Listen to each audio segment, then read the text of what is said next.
Welcome to LNB Hindi steno. यहाँ पर आपको दी जाती है 80 शब्द प्रति मिनट की गति से दैनिक भास्कर पत्रिका की एडिटोरियल हिंदी डिक्टेशन। अगर इस डिक्टेशन की आप PDF प्रति चाहते हैं तो नीचे दिए गए डिस्क्रिप्शन बॉक्स में टेलीग्राम लिंक पर जाकर PDF प्रति डाउनलोड कर सकते हैं। तो चलिए शुरू करते हैं संपादकीय डिक्टेशन 80 शब्द प्रति मिनट की गति से। डिक्टेशन शुरू होगी कुछ सेकंड बाद। स्टार्ट। हम सभी जीवन में समय समय पर दुख, शोक, चिंता, निराशा और इसी तरह की भावनाओं से गुजरते हैं। दीर्घकाल तक ऐसी भावनाओं को मन में रखना हमें मायूसी की ओर भी धकेल सकता है। वैश्विक आंकड़ों का अनुमान है कि 5% वयस्क मायूसी से पीड़ित हैं और यह दर बढ़ती ही जा रही है। लेकिन क्या आपने कभी संतों को उदास होते हुए सुना है? पैरा। संत लोग हमेशा प्रसन्नचित्त रहते हैं और ऐसे अद्भुत उत्साह का संचार करते हैं जो संक्रामक होता है। जीवन की कसौटियाँ और कलेश उन्हें भी नहीं छोड़ते। यदि आप संतों के जीवन का अध्ययन करें तो वे अक्सर ऐसी कठिनाइयों से गुजरते हैं जो मानवीय सहनशीलता की सीमा से परे होती है। फिर भी वे लाखों लोगों को प्रेरणा देने वाला अनुकरणीय जीवन जीते हैं। ऐसा क्या है जो उन्हें दूसरों से अलग करता है? आइए हम मराठी संत वेंकटनाथ जी के जीवन प्रसंग से प्रेरणा लें। पैरा। संत वेंकटनाथ जी धनी व्यक्ति थे, फिर भी उन्होंने आध्यात्मिक पथ पर बहुत तेजी से प्रगति की। हालांकि उनकी यात्रा में बहुतों ने उनका जबरदस्त विरोध किया था।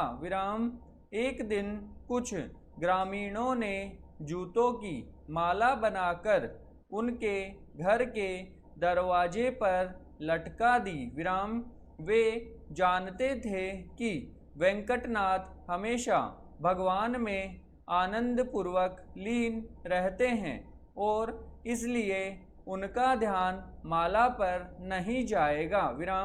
उन्होंने सोचा, जब जूतों की माला इसके सिर पर पड़ेगी तो यह क्रोधित हो जाएगा।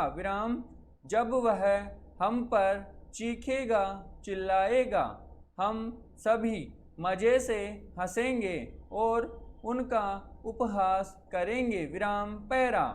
जब वेंकटनाथ ने दरवाज़ा खोला और जूतों की माला उनके गले में गिरी तो क्रोधित होने के बजाय उन्होंने यह कहा, कुछ लोग कर्म के मार्ग का आश्रय लेते हैं, अन्य लोग ज्ञान मार्ग का आश्रय लेते हैं। मैंने उनके भक्तों के पादुकाओं की शरण लेकर भगवान को प्राप्त किया है। उनकी विनम्रता ने विरोधियों को चौंका दिया। पैरा। यह कथानक दर्शाता है कि संत कैसे अपनी आलोचना होने पर भी मन को घृणा, क्रोध और जलन से गंदा करने के बजाय आलोचना को विकास, आत्म परिवर्तन और शुद्धि के अवसर के रूप में उपयोग करते हैं।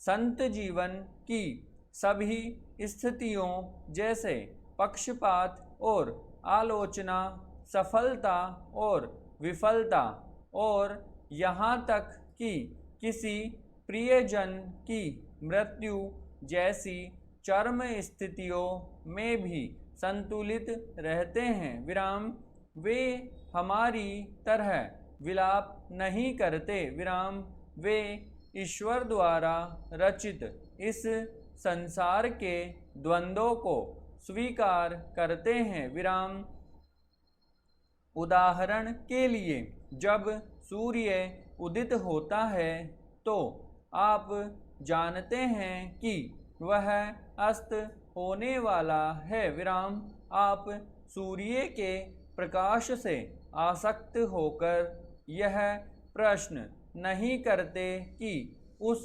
प्रकाश को क्यों छीन लिया गया। विराम इसी तरह जब कोई पैदा होता है तो हर कोई जानता है कि उसे एक दिन मरना है। विराम इसलिए जब किसी प्रियजन की मृत्यु हो जाती है तब भी संत उदास होने के बजाय उच्च आध्यात्मिक ज्ञान का उपयोग करते हैं, जो हमें संसार की वास्तविकताओं से अवगत कराते हैं और मन को समभाव रखता है। विराम समाप्त।